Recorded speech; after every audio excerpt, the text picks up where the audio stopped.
I am ZW and today we are going to recreate Rex with the help from the new Revelpoint Pop 3 scanner and a Toy Story collection Rex from Japan owned by Hina, which came broken with no electronics whatsoever, a perfect candidate for my customizations. It's already broken, so get off my back. The issue that I have with this Rex is the colors. The toenails are too dark, the legs and arms are missing some yellowing, but the most obvious complaint would be the non-articulated jaw, which I have actually considered just cutting off the lower portion, but I don't think that's gonna work. So let's just remove the head entirely with the heat gun and a crazy amount of force. And here it is. This white connector is the only thing holding them together, so as long as you pull it up straight, it should not break, I think. For the legs, I tried heating it up from the outside, but they were too stubborn. So I had to resort to violating Rex's hole by inserting the gun into him and blowing him from the inside. And finally, he decided to let loose. The electronics were kinda in the way, falling out ever so often, so let's remove them altogether by unscrewing the white connector, careful not to lose any of the screws, removing more screws to take out the green pop. Oh, nope. I don't think I want to deal with that today. I'm just gonna pretend we didn't see anything and proceed with the scanning of the head. With our brand new Pop 3 scanner, which includes the scanner itself, tripod with a mount, phone holder, turntable, sample bus, calibration board, bag of tools, and cables. You guys know I love my Pop 2 scanner and how useful it has been for a lot of our projects. So let's compare the Pop 2 with the Pop 3. Disclaimer, I'm not a professional, so I may miss out some things, but the main differences that I can see is that the Pop 3 is slightly shorter but thicker, it has extra field lights in front, the cable head has changed, and it has a touchscreen for the start button, and for the controlling of exposures, they even upgraded their turntable to include speed changes and a directional change, which is a sweet bonus. I tried scanning with both and compared the sample bars. I'm not sure, but it seems like the hair from the Pop 3 scan is a little sharper. But what's even more impressive is the new Revel Scan 5 software, which integrated features from Revel Studio. You can start the scan directly from the touch panel or do it from the software itself. Once you scan your object one round, about 300 frames, you can pause it, change position and continue the scan. Here's where the fun comes in, because you can either automatically let it process your scan, or if you want more control, you can do things manually by removing the overlaps, smoothing the points, simplifying, isolating, and removing unwanted points right inside of Revel Scan. And you can even return to the previous raw forms or fused forms to readjust before meshing. It's just such an all-in-one convenience. For my purpose, I like to use the scans for sizing. As you can see, the scan is pretty good, but the original head itself is warped. So I'm going to use the game model from Kingdom Hearts 3, add in the original displacement maps for the textures, and put our scan side by side to determine the right size, so that it will be perfect when we print him out. But will it fit on the existing connector of the body? Well, with the help of the scan, we can recreate the attachment with a series of cylinders by subtracting one after another, scaling the holes and rectangles according to the scan, and voila, a perfect connector recreated without any measurements needed.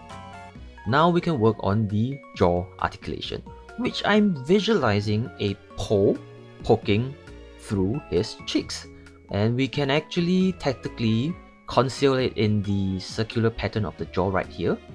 And this pole is going to need to connect the jaw to the rest of the face. So I inserted another cylinder in his mouth, adjusted it into place, and subtracted it from the jaw. If you are still following, great job. Then it's about the range of articulation. So I tried adjusting parts of the head to accommodate for the movement so as to not be in the way, and that's all I can plan for now. We will only know if it works when it's printed out. But there is another issue. How do I insert the jaw into the head? Because the head is too big and it will prevent the jaw from entering, if you can visualize it. What I came up with was to cut the jaw in half so that we could pivot the jaws into the hole, then maybe glue them up after that. However, when I was preparing it for printing, the supports were very messy and I'm pretty sure some of them would stick to the head, like what happened to poor Chuckus' mouth. So I decided to cut the head in half instead, and this is what we ended up with. Really haphazard way of cutting things. I don't even know how I'm going to glue them together precisely, but at least I know that the supports won't get in the way. I'm just gonna let future me worry about this later, okay?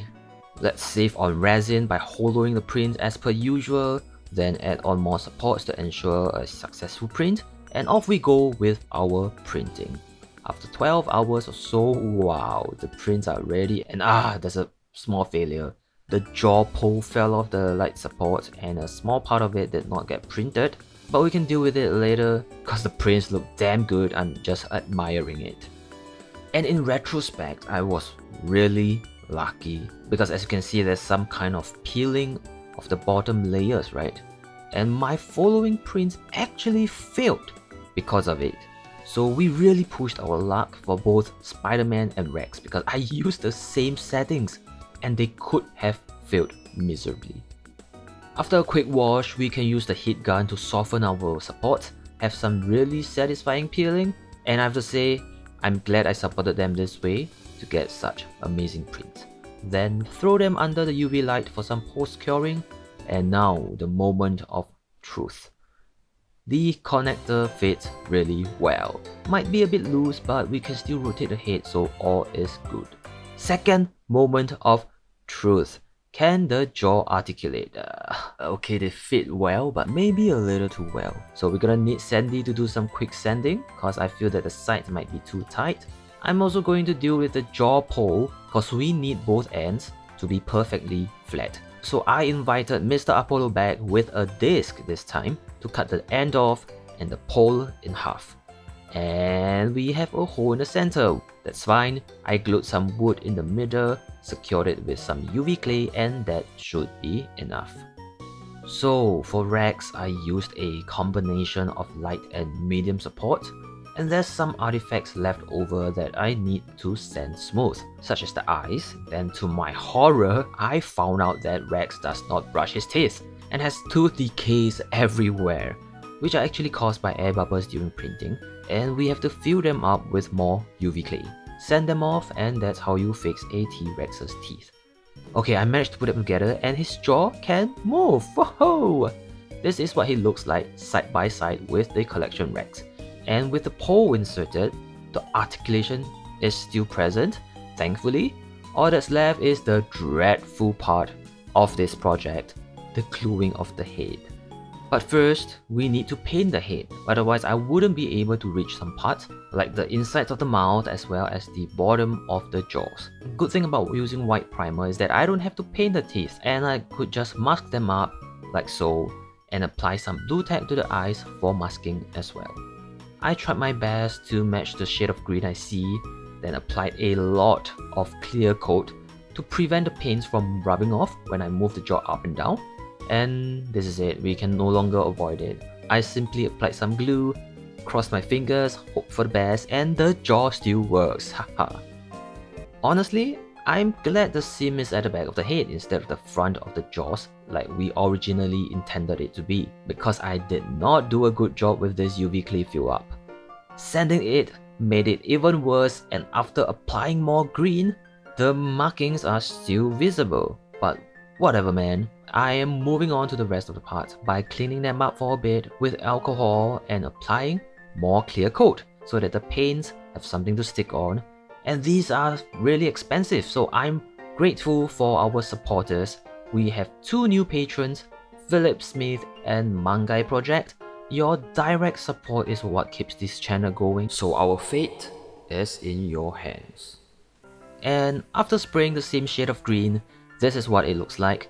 Slightly darker, I guess. But damn, that is a lot of work cause of the size of these. So I'm not particularly looking forward to Trixie, and we are not done cause we have more hand painting to do after we remove the maskings.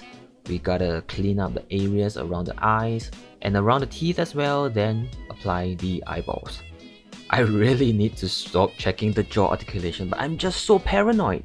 Okay, for the toes, the greens I airbrushed on kinda toned down the original green and made it look really good. So all I did was some simple touch up and we're done.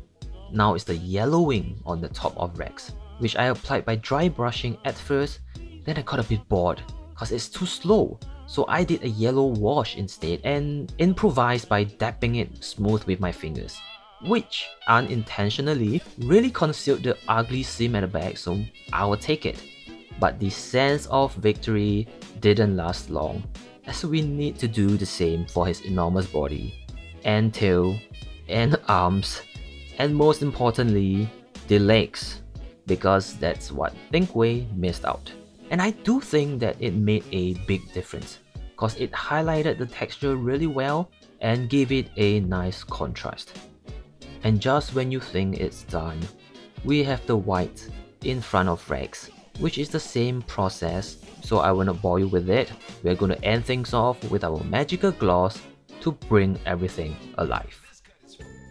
Here it is, Rex with an articulated jaw, reverse engineered with the POP 3 scanner.